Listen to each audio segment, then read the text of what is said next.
April মাস ছিল, তখন আমার বিয়ের 1টা বছরও হয়নি। জাস্ট চিন্তা করেন, আমি ভাবছি যে রাগ করে আছে, এরকম তো অনেক হয়েছে যে আমাদের কথা হয় না, ঠিক হয়ে যাবে আর কি।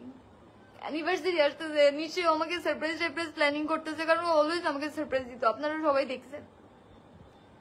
ইভেন আমি আমার বার্থডেতে ও যে পেজ থেকে আমার জন্য কেক টেক অর্ডার করছিল, ওই পেজের আপনার নক করে আমি ফ্লাওয়ার অর্ডার করছি। আমি বলতেছি আপু আমার আগামী মাসে অ্যানিভার্সারি, আমি কিন্তু কেক নিবই। আমি অনেক কিছু প্ল্যানিং করে ফেলছি। ঈদের দিন নেওয়া আমাদের বাসায়ও আসছিল, এসে ও আমার সাথে পিকচারও তুলছে, পিকচার টিকচার তুলছে, ওর বন্ধুদেরকে নিয়ে এসে নাস্তা পানি খেয়ে আমি ওকে সালাম করছি, ও আমার বাবাকে সালাম করছে। তারপরে হচ্ছে ও চলে গেছে, ও আমার একটা ফ্রেন্ডের ফোনে পিকচার তুলো, ওর ফ্রেন্ডের ওর ফ্রেন্ড যাদেরকে নিয়ে আসছে ওখান থেকে ওদের ফ্রেন্ডরা বলতেছিল ভাবি একসাথে দাঁড়ান 3 জন, আপনাদের 3 জনের একটা ছবি তুলি। ছবি তুলছে, বাসার নিচে নামতেই ও হচ্ছে ছবিগুলো ডিলিট করে দিছে, যেটা আমি খবর পাইছি যে নেওয়া ছবিগুলো ডিলিট করে দিছে।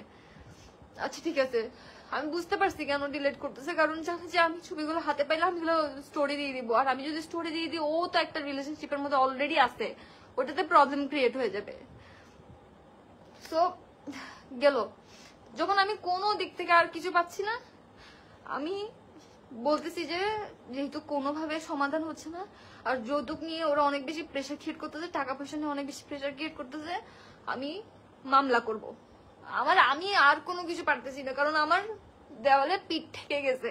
আমি কোনোভাবে আমার কোনো কিছুর বিচার আমি পাচ্ছি না, যে আমি এত কিছু ফেস করতেছি। একটা মানুষ 9টা মাস ধরে আমি প্রেগনেন্ট, আমি কত কিছু ফেস করছি, কিছুই জানে না আপনারা। খালি দেখতেন যে তিথি আপু মেডিকেলে কেন, আমার কত ধরনের সমস্যা হয়েছে আপনাদেরকে বুঝাইতে পারবো না। আমি প্রতি বেলা 12টা-13টা করে মেডিসিন খাইতাম, আমার এত সমস্যা ছিল, কতগুলা ইনজেকশন দেওয়া লাগছে আমার।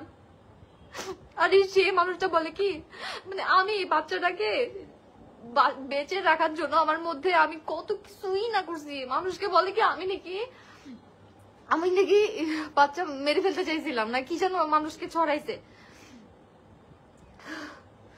তারপরে আমি না পারতে 21 তারিখ ছিল মনে হয় এপ্রিলের, আমি একটা লয়ারের সাথে কথা বলি, লয়ারের সাথে কথাবার্তা বলে হচ্ছে ওদের নামে একটা যৌতুকের মামলা দিই, ওর বাবা ওর মার নামে। এই যে পেপারস, ফার্স্টে এটা হচ্ছে মামলা রিকোয়েস্টের পেপারস, তারপরে হচ্ছে যে এটা হচ্ছে মেইন মামলার কপি।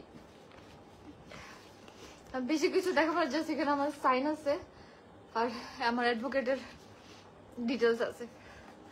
তো আমি হচ্ছে মামলাটা, আমি কিন্তু জানি না ও যে আমাকে ডিভোর্স দিছে, আমি আজকে জানছি যে ও আমাকে ডিভোর্স দিছে।